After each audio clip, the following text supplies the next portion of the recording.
안녕하십니까. 프리즘 성경 강유식 목사입니다. 오늘부터 프리즘 성경을 통해서 하나님 말씀도 얼마만큼 재밌게 또 은혜롭게 또 그 사랑을 뜨겁게 새롭게 느낄 수 있는지를 같이 나누는 그런 시간을 갖도록 하겠습니다.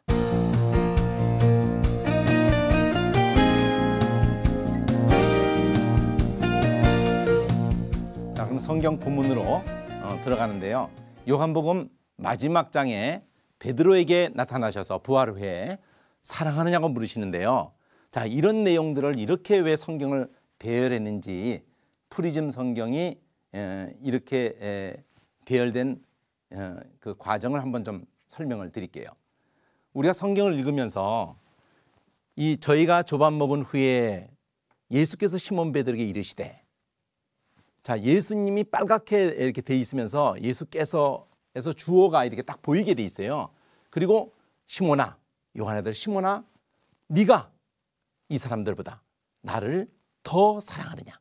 그래서 네가 사랑하느냐, 이렇게 예수님이 질문하는 그 질문 내용이 바닥이 연하게 돼 있으면서 이 안에서도 네가 사랑하느냐, 나를 사랑하느냐, 이 사람보다 더 사랑하느냐, 이런 질서를 잘 느낄 수가 있게 해놨습니다.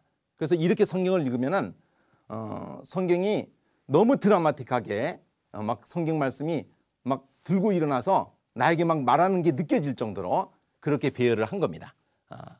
그러면 좀 더 설명해 볼게요. 이 바닥에 빨갛게 돼 있는 연한 건데요. 그것이 예수님에 해당하는 단어도 이게 빨간 바닥에 이렇게 하얀 글씨로 나오게 돼 있어요. 그러니까 왜 사랑은 또 이렇게 빨갛게 했냐면 성경 전체에서 하나님의 속성은 전부 빨갛게 했습니다. 그래서 색깔이 바닥의 칼라 대화묶기 구속사적으로 빨갛게 돼 있듯이 이 프리즘 성경이라고 하는 이유가요. 이 프리즘이라는 게 유리 막대기거든요. 투명한 유리 막대기에 이 빛이 들어오면은요, 이 흰 빛이 여기서 무지개로 이렇게 나뉩니다. 7가지 빨주노초 파남바로. 그래서 하나님 말씀인데, 성경 말씀 전체가 하나님 말씀인데, 이 하나님 말씀이 구원의 역사의 흐름에서 하나님이 주체가 되는 빨간색, 그리고 그 믿는 사람들 밝은색으로, 파랑은 선지자, 그리고 제사장은 왕, 하늘색, 그리고 초록색은 왕. 이래서 밝은색을 다 믿는 사람으로, 그리고 이제 검정이나 보라 이렇게 어두운 색은 믿지 않고 대적하는 이런 색깔로 대화자를 구분만 해도요. 그래서 맨 처음에 이 대화묻기라고 그랬습니다. 대화를 이렇게 누가 말하는 거를 그렇게 정리해서 묻기만 해도 성경이 잘 이렇게 이해가 되고 아주 은혜가 되는 그런 것을 이번에는 연하게 바닥을 깔았죠. 근데 그게 이제 단어에까지 오는 겁니다. 예수님에 해당하는 것을 빨갛게. 자, 이 정도만 알고 이제 본문 내용을 들어가 보면은요. 예수님께서 사랑하느냐고 물으셨는데 이 사랑하냐고 물으신 것에 대해서 베드로가 그렇습니다. 내가 주를 사랑하는 것을 주님이 아십니다. 주어가 주님이 아십니다. 내가 한다는 것을 주님이 아십니다. 이 자체가 다 목적어 덩어리라는 것을 이렇게 초록색으로 이렇게 다 흔적을 남겨줬어요. 근데 단어를 색깔을 줌으로써 이제 이 단어가 갖는 의미가 막 이렇게 이제 튀어 올라오는 거예요. 그래서 주님이 아십니다. 주님이 하는 행동이기 때문에 같이 빨강을 했죠. 그 베드로가 하는 거니까 요 위에 베드로가 하니까 네가 하느냐 이래서 파랑이고요. 자, 그런데 예수님이 사랑을 물으실 때 아가페 사랑을 물으셨어요. 아가페로 사랑하느냐고 물으셨는데 베드로는 필레오 사랑을 한다고 대답을 합니다. 아가페 사랑하냐고 물었는데 필레오 사랑합니다. 아가페 사랑은 아주 무조건적으로 아주 수직적으로 전적인 사랑을 하는 거고, 필레오는 수평적으로 내가 받은 것만큼은 합니다. 이런 정도의 고백을 할 때 예수님은 내 어린 양 먹여라. 그러니까 사랑하느냐 하시러 한 다음에 먹여라 그러셨어요. 그리고 이 앞에 사건이 하나 꼭 기억해야 할 것이 있어요. 부활 후에 예수님이 고기를 잡는 제자들에게 오른편에 던져라 해서 고기를 잡게 하셨지만은 나와 보니까 이미 숯불 가운데 먹을 것을 다 준비해 놓으셨어요. 그리고 먹으라 그러셔가지고 먹여주시고 하늘의 것으로 준비한 것을 먹여주시고 이 먹이라고 이렇게 하신다는 거 연결성을 또 잘 볼 수 있게 이렇게 앞에 것 페이지하고 이게 앞에하고 같이 연결해서 보면은 잘 이렇게 볼 수 있게 해놓은 겁니다. 또 두 번째 아가페를 물으실 때 첫 번째하고 차이가 뭐죠? 이 사람들보다 더 아느냐 그랬어요. 첫 번째에서는. 근데 두 번째는 네가 나를 사랑하느냐 이랬어요. 자, 이 말씀을 오늘날 여러분도 저는 40년 전에 예수님을 믿게 될 때 또 부름을 받을 때 주님께서 이 말씀을 통해서 설교 말씀 듣는데 이게 불방맹이처럼 이 말씀이 제 이름을 정말 부르더라고요. 제 마음속에서 누구야? 네가 나를 사랑하느냐? 누구보다 사랑하느냐? 이런 의미도 있지만 저한테는 굉장히 찔림이 됐던 게 네가 진짜 사랑하는 게 나냐? 너 이것들보다 정말 나를 사랑하니? 이런 찔림을 그런 의미도 있거든요. 그러니까 네가 정말 사랑하는 게 나냐? 자, 욥의 시험도 이런 시험을 당한 겁니다. 욥이 진짜 사랑한 게 하나님이 아닙니다. 하나님이 주신 것을 사랑한 겁니다. 이럴 때 욥을 하나님이 그 시험을 허락한 겁니다. 그래, 욥은 정말 하나님을 사랑한다는 것을 나는 하나님이 다 걷어가셔도 나는 하나님을 찬양한다. 또 하나님이 화도 줘도 나는 하나님을 찬양한다. 이런 통과를 잘 통과했죠. 그럼 맨 끝에 가서 결말에 가서는 하나님이 가장 은혜로우시고 자비하신 분이라는 것을 눈으로 귀로만 들었던 하나님, 귀로 들었던 그 하나님의 긍휼을 눈으로 보듯이 그렇게 인내의 결말에서 보게 된다는 고백을 성령의 감동으로 기록된 야고보서에서 그걸 언급을 해줍니다. 이 베드로도 지금 예수님을 정말 귀로만 들었던 그 사랑을 이제 눈으로 보듯이 확실하게 이제 만나는 장면인데요. 네가 날 사랑하느냐? 정말 네가 사랑하는 게 나냐? 이거 두 번째 물을 때 베드로는 진실이니까 그래요. 내가 사랑하는 주님이 아시죠. 겸손한 마음으로 이렇게 고백을 했을 때 그래 내 양을 돌보아다오. 자, 내 양을 돌보아다오. 내 양을 돌보아다오. 내 어린 양을 먹여다오. 예수님이 계속 사랑을 물으신 다음에 내 어린 양, 내 양 먹여라. 돌보아다오. 이렇게 하셨는데요. 세 번을 또 물으세요. 네가 나를 사랑하느냐? 그럼 옆에 다 있죠. 이 사랑하느냐, 옆에 이렇게 다 있죠. 여기 옆 사랑하느냐, 이렇게 질서 있게 이렇게 다 연결돼 있죠. 그럼 베드로가 또 대답하는 것도 그렇습니다, 그렇습니다. 그런데 세 번째가 주여 그렇습니다, 주여 그렇습니다. 그러더니 세 번째는 이 세 번 물으시니까 예수님이 세 번 물으시니까 아마 세 번 부인했던 것도 자기 연약함도 다 이제 떠오르게 됐고요. 그래서 모든 것을 아시오매 고백이 달라집니다. 그렇습니다가 아니라 주여 모든 것을 아시오매 내가 주를 사랑하는 줄 주께서 아시나이다. 저도 40년 전에 제 마음에 주님 사랑하는 마음이 있지만은 제 연약함을 이렇게 보게 하시면서 주여 항복을 하게 되더라고요. 주여 모든 것을 아시오매 내가 주를 사랑하는 거 주님이 아시죠. 그럴 때 예수님께서 다시 내 양을 먹이라. 그래서 예수님의 관심은 사랑을 우리에게 물으시고 그 다음에 내 양을 먹여다오, 내 양을 돌보다오, 내 양을 먹여다오 이러시고 이제 장래일도 말씀하실 때 이 젊어서는 자 주어가 네가입니다. 네가 띠띠고 동사가 네가 이렇게 띠띠고 네가 다닌단 말이죠. 원하는 곳으로 젊어서는. 근데 늙어서는 네 팔을 벌리니 이게 아주 중요한 말입니다. 네 팔을 벌리니 아까 모든 것을 아시오매 하는 거하고 통하는 내용인데요. 어떻게 해서 통하냐면 모든 것을 아시오매 이렇게 하는 게 벌써 항복하는 이 제스처가 나오게 되겠죠. 이런 행동이 나오게 되겠죠. 근데 예수님도 또 그런 표현을 쓴다는 거죠. 늙어서는 그러니까 성숙해지면 네 팔을 벌리니 아까 주여 모든 것을 아시오매 네 팔을 벌리니 아주 중요한 이 요한복음 21장에 베드로에게 나타나셔서 하신 이 말씀에서 장래일을 보이시는데 늙어서는 네 팔을 벌리니 남이 네게 띠띠우고 근데 이 남을 빨간색으로 꼭 한 이유가 있습니다. 이게 성령이 그렇게 하시는 거예요. 결국은요. 베드로가 결국 늙으면은 성령께서 베드로를 어디로 몰고 가시냐면은 원치 않는 곳으로 데려갑니다. 원치 않는 건 바로 죽음이죠. 뒤에서 연결해서 말하죠. 이 말씀이 곧 베드로가 어떠한 죽음으로 하나님께 영광 돌릴 것을 가르친 말씀이라고요.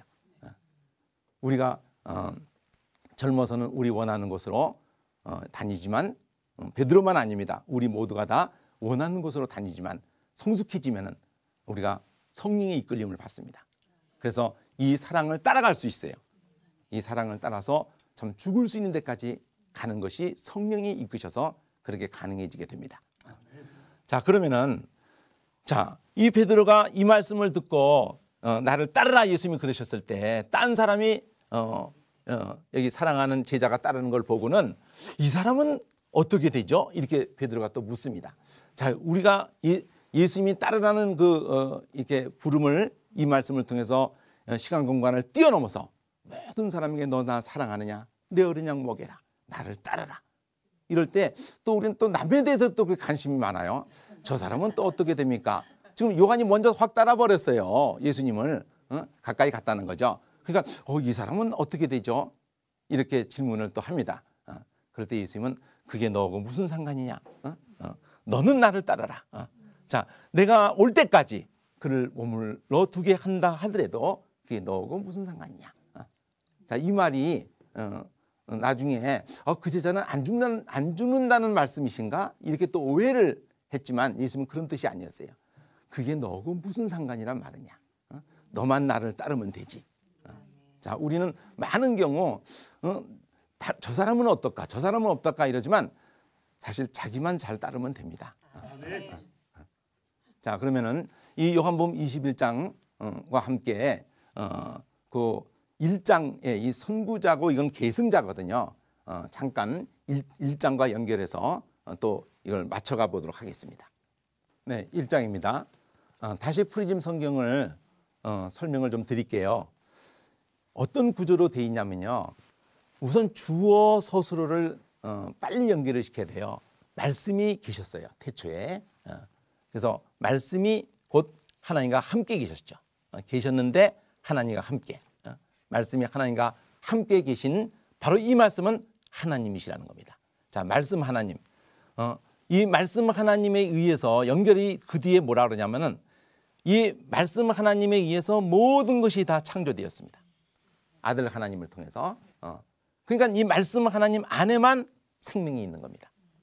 이 말이 앞으로 계속 연결되어지는 말인데요. 그 안에 이 말씀 하나님 안에 생명이 있었는데 이 생명은 사람들의 빛이다. 근데 이 빛이 이 생명의 빛이 어두움을 우리를 이 하나님을 떠난 우리를 비춰도 우리가 못 깨닫기 때문에 요한이 증거를 합니다. 요한이 보내심을 받은 이 요한이 성령의 사람이 선구자가 21장에서는 성령의 사람 계승자가 이제 이 사랑의 빛을 전하는 게 나왔는데요. 지금 이 요한인 세리요한이죠. 요한의 증거, 우리가 이 어두움이 빛을 인식을 못하기 때문에 이 빛에 대해서 증거해가지고 모든 사람이 이 빛의 증거를 통해서 믿게 하려고 한다. 자, 보세요. 주어가 어떻게 되는가? 이 7절에 주어가 여기 있습니다. 주어가라는 힌트가 이게 하늘색으로 이게 가가 토시가 있죠. 그러면 주어는 파란색 선지자 세리요한이 증거하러 왔는데 이렇게 증거해서 믿게 하려고 한다. 그래서 저가 증거해서 목적하는 게 뭡니까? 믿게 하는 거, 믿게 하는 겁니다. 깨닫지를 못하는 우리에게 이 증거를 통해서 믿고 깨닫게. 그런 이 빛이 아니죠. 이 빛에서 증거하랐다는 것을 분명히 합니다. 그러면 이제 각 사람에게 참빛이 와서 비칩니다. 참빛, 곧 각 사람에게 비치는 빛. 주어를 두 가지로 표현했습니다. 참된 빛입니다. 그리고 생명의 빛이고 이 사랑의 빛인 각 사람에게 비치는 빛이에요. 자, 이 각 사람에게 비치는 이 빛이 저에게도 비쳤고 바로 여러분에게도 비칠 겁니다. 이 말씀의 빛이 이 사랑의 빛이 비쳤을 때 세상은 이 자기가 지은 이 세상이 그가 세상에 계셨어도 또 지음받은 세상이 알지를 못하는데 자기 땅에 왔을 때 영접질 않는데 동사만 빨리 보세요. 영접, 이 주어입니다. 영접하고 그 이름을 믿고 그러는 자에게는 자녀가 되는 권세를 주셨어요. 자녀가 되는 권세를 주셔서 이 하나님께로 난 자들, 이 자녀가 되는 이 자녀를 이 하나님의 자녀를 하나님께로 난 자라고 그러는데요. 이 하나님께로 난 자들 가운데 이 말씀이 육신이 되어서 거하십니다. 주어가 이제 말씀으로 바뀌었어요. 말씀이 육신이 돼서 거하신다. 이 개념이 성막 개념입니다.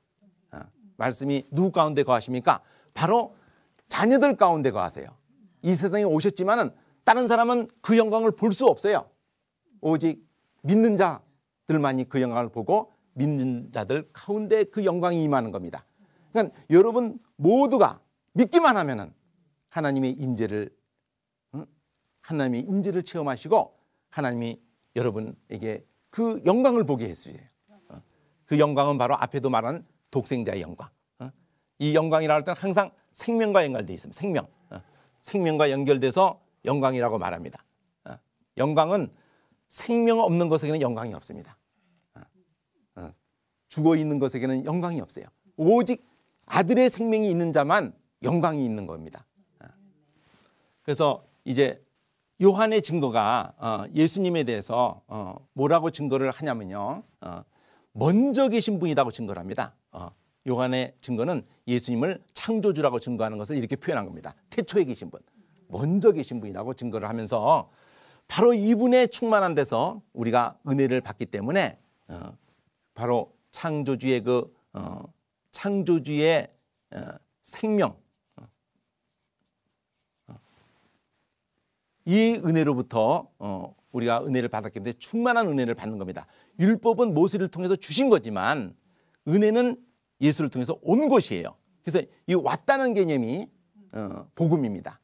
우리가 하나님을 찾아가는 개념이 아니라 하나님이 우리를 찾아오셨다는 거, 이걸 복음이라고 그러고요. 그래서 독생하신 하나님이 그 하나님 본 사람 없는데 하나님 품속에 있는 독생하신 하나님이 나타내 주셨다.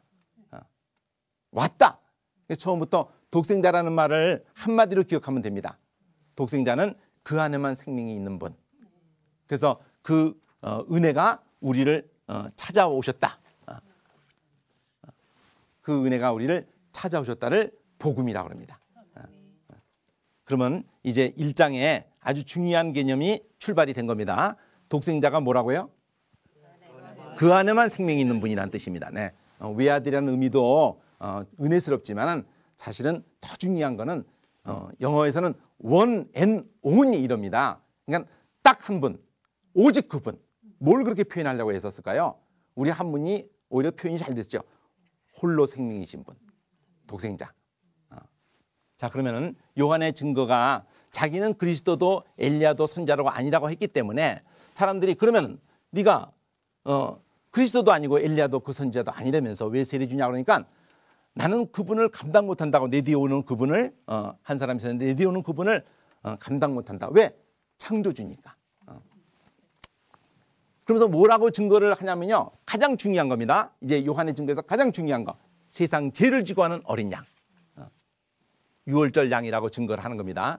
모든 제사의 제물이 이 예수님을 가리켰다는 거라고 지금 증거를 합니다. 그러니까 그 제사의 모든 제물이 뭘 의미할까요? 어린 양도 뭘 의미할까요? 바로 우리가 죽어야 되는데 하나님은 흠없는 다른 것에게 우리 죄를 다 전가시켜가지고 우리를 그렇게 살리려고 하신다는 거죠. 우리를 그렇게 불쌍히 여기시고 우리를 생명 주려고 그렇게 하신다는 개념이 바로 세상 죄를 지고 하는 어린 양. 그러면 이 증거를 하고 난 다음에 이어서 예수님에 대해서 뭐라고 증거를 하는지 잘 보세요. 내가 전에 말하기를 내 뒤에 오는 분은 먼저 계신 분이라고 하는 거지 이 사람인데 나도 그를 알지 못했다. 그럼 내가 세례 주는 건 그분을 나타내려고 하는데 바로 나한테 요한에게 성령께서 만일 성령이 하나님께서 뭐라 하냐면 누구에든지 비둘기처럼 내려와서 머물면은 그분이 바로 성령으로 세례 주는 분인 줄 알라. 성령이 누구든지 머물면은 그분이 성령으로 세례 주는 분이 알라. 이게 제일 중요한 말입니다. 그러니까 두 가지. 세상 죄를 지고 하는 어린 양 그리고 성령으로 세례 주는 분. 그러니까 뭐 다 표시를 했지만 딱 두 가지만 남기면 되죠. 다 지워버리고 딱 두 가지. 세상 죄를 지고 하는 어린 양. 그렇죠? 그리고 성령으로 세례 주는 분. 3대 절기를 증거한 겁니다. 요한이. 예수님이 바로 3대 절기의 주인공이시라는 거죠. 세상 죄를 지고 하는 어린 양이 바로 성령으로 세례 주는 분이고, 그래서 어린 양의 피에 또 성령으로 인쳐진 자들이 어린 양의 피에서 씻음 받고 성령으로 인쳐진 자들이 결국 알곡이 돼서 천국에 들어간다는 수장절, 추수에서 저장되어지는 그 초막절을 3대 절기죠. 유월절, 오순절, 초막절, 또 다른 말로 수장절이라고 합니다. 수장절이란 말이 추수에서 저장한다는 말이에요. 자, 그러면 이제 이 요한의 증거를 다시 요한이 했을 때 두 제자가 따르게 되죠. 두 제자가 예수님을 따르게 되고요. 이 두 제자 중에 보면 예수님이 두 사람이 따르는 걸 보고 무엇을 구하느냐, 어디 계시죠? 그럴 때 예수님이 와봐라. 그래서 예수님을 따르게 됐어요. 근데 이 두 제자 중에 하나가 안드레입니다. 이 안드레가 자기 형제 베드로를 시몬을 메시아를 만났어. 대한문과에 파랗게 돼 있잖아요. 메시아를 만났어. 메시아는 그리스도거든요. 그래서 이제 베드로가 예수님께 나왔을 때 예수님이 뭐라 그러냐면, 이제 예수님 말씀은 이제 빨간색으로 바닥이 돼 있습니다. 너는 이제 장차 개발하고 할 거다. 자, 그래서 예수님은 독생자라고 했고, 예수님을 독생자라고 증거했는데 세상 죄를 지은 어린 양, 그리고 성령으로 세례 주는 분, 이러더니 메시아 이랬죠. 해보세요. 독생자, 어린 양, 성령 세례 주는 분, 그리고 메시아. 그럼 이제 마지막 예수님 자신이 뭐라고 증거하는지 한번 봅시다. 자, 이제 나다나엘을 예수님이 이제 부르시게 되는 장면인데요. 빌립을 먼저 부르셨어요. 그때 빌립이 자기 친구를 데리고 왔을 때 뭐라 그러면서 데리고 오냐면요. 빌립이 나다나엘을 찾아갔어요. 근데 예수님을 표현할 때 율법에도 기록되어졌고 여러 선지자가 기록한 바로 그분을 만났다. 이게 목적어를 이렇게 길게 말했어요. 그분에다가 다 걸어놨죠. 기록된 분이라 한 말로. 성경에 그렇게 써놨던 그분, 메시아를 이렇게 표현했어요. 왜 이런 식으로 표현을 했을까요? 바로 나다나엘이 성경의 기록에 늘 충실하게 메시아를 성경 속에서 이렇게 기다렸던 사람이기 때문에 이런 표현이 딱 먹히거든요. 기록된 분을 만났어. 이럴 때 나사렛 예수야. 그러니까 무슨 나사렛에서 선한 게 나오냐? 메시아를 또 이렇게 표현을 하지 않습니까? 그 예수님 앞에 이제 데리고 왔는데 예수님 뭐라 그러시죠? 참 이스라엘 사람이었구나. 그 속에 간사한 것이 없다. 자, 야곱은 사실 이스라엘은 옛날에 그 야곱은 간사한 사람이랬어요. 그 이름부터가 발뒤꿈치를 잡는 자라는 이름의 뜻인데 그게 간사한 사람이라는 의미를 갖거든요. 근데 이름을 바꾸셨죠, 하나님이. 이스라엘로 야복강가에서. 근데 이 나다나엘을 두고 그 속에 간사한 것이 없다 이러는데 그 속을 얘기했거든요. 그 속, 이걸 관심을 가지세요. 그러니까 어떻게 내 속을 아세요? 베드로가 질문하는 이 충격은 그겁니다. 요지가 그거예요. 어떻게 내 속을 알 수가 있죠? 그럼 날 만드신 분이에요? 이렇게 물어본 거예요. 그럴 때 예수님은 이것으로 내가 너를 만든 만드는 하나님이라는 걸 이렇게 표현한 겁니다. 무화과 나무 아래 있을 때 봤다. 자, 이 말을 듣는 순간에 나다나엘이 당신은 하나님의 아들이시네요. 이스라엘의 임금이십니다. 어떻게 이 말 한마디에 이렇게 고백을 하게 됐을까요? 무화과 나무 아래. 이 관용구인데요. 습관적으로 이 말하면 다 알아듣는 소리예요. 구약에도 많이 나오는 표현인데 무화과 나무 잎이 넓어가지고요. 작든 크든 이렇게 그늘을 져서 그 안에서 기도를 하는 장소입니다. 그러니까 그 기도를 지나가다 기도하는 모습을 예수님이 봤다 이렇게 말씀하신 게 아니에요. 그 기도를 들었던 하나님이 나다. 내 양은 내 음성을 듣고 나는 내 양을 알고 이럴 때 이렇게 고백을 할 수밖에 없었던 거죠. 근데 예수님은 그래 내가 무화과 나무 아래에 있다고 아래에서 봤다고 해서 믿는 거니? 더 큰 일을 보게 해줄 거야. 이 더 큰 일이 이제 제일 중요한 말입니다. 1장에서 제일 중요한 말입니다. 더 큰 일을 볼 것이다. 그러면서 하신 말씀이 하늘이 열릴 거다. 그리고 하늘이 열리고 사자들이 하나님의 천사들이 인자 위에 오락내락 하는 것을 보리라. 이게 다 목적어입니다. 목적어. 초록색으로 돼 있어요. 이게. 하늘이 열리고 천사들이 예수님 위에 오락내락 하는 걸 본다는데 이런 표현 자체가 오르락내리락 한다는 이 표현 자체가 창세기 28장의 야곱의 베델 거기밖에 없습니다. 또 여기 두 번째 이게 전부예요. 그럼 예수님은 내가 그 야곱이 본 사닥다리란다. 그 야곱이 본 사닥다리가 어떤 의미였어요? 하나님이 내가 너를 이제 함께해서 너를 떠나지 않고 버리지 않고 허락한 것을 다 이룰 때까지 너를 떠나지 않고 버리지 않겠다. 이 땅으로 돌아오게 하겠다. 그럼 예수님이 그 야곱이 본 하늘에 내려온 사닥다리라는 거예요. 이 사닥다리라는 거를 그때 구약 성경을 다 헬라말로 그 사닥다리란 말이 크라이막스입니다. 크라이막스. 크라이막스. 예수님이 우리의 크라이막스가 되신다는 거죠.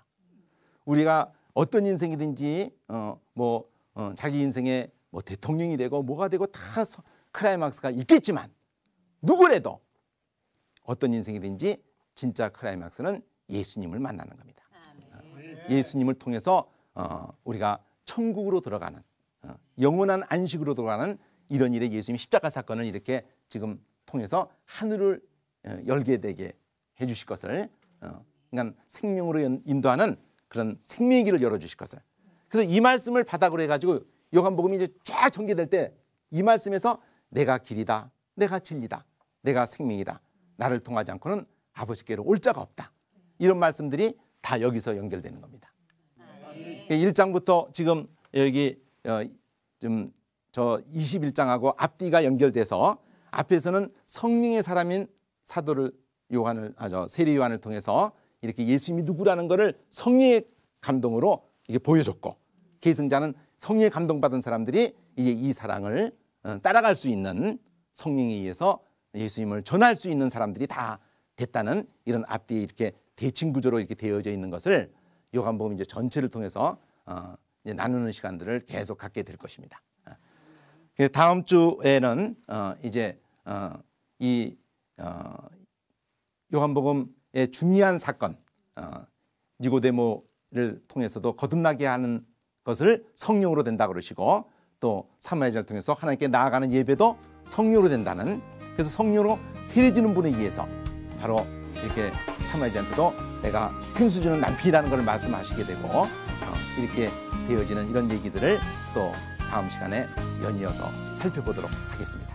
다음 시간까지 안녕히 계십시오.